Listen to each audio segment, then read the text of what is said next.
Guys, welcome back to another video, and in this one I'm going to give you a pretty cool script tutorial on something I just came up with.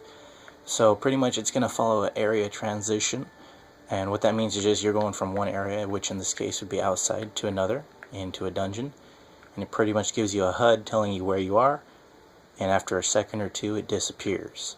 Now I also added a feature, so well I had two, but a feature so if you're in one area and you go in another, you're not spammed with multiple HUDs all the time. And it's very simple, but let's get right to it. First thing you're going to need is a zone for the areas that you're going to put it. In this case I've got example and example 2.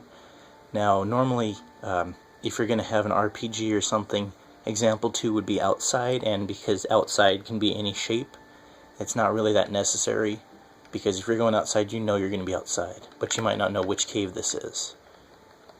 After that you're just going to need one script for each one. This is my first one, this is my outside one for that other example.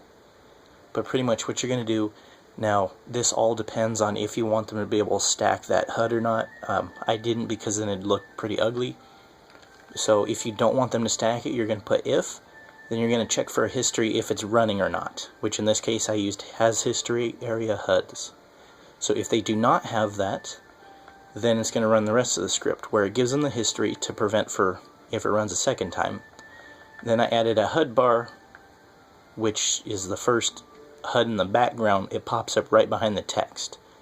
And I've got the specific size there with the ABS, so it'll fit to any HUD no matter what.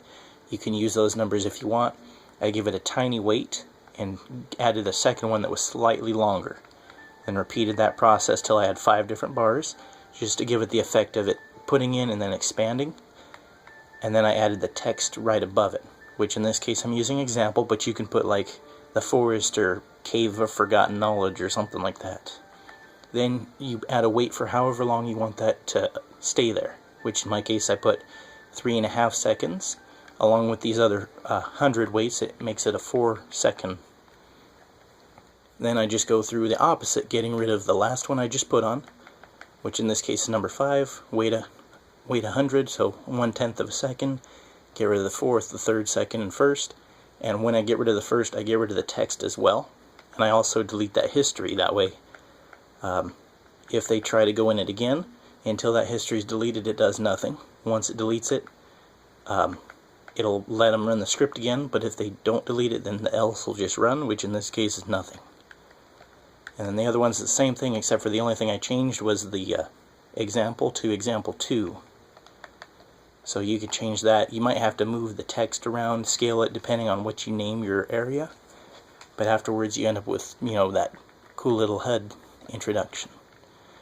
And then just to give you an idea, I've got the zones there, one for the dungeon and one for the outside. But anyway, that's pretty much all it is. It's very basic, and hopefully you guys like this and can put it to good use.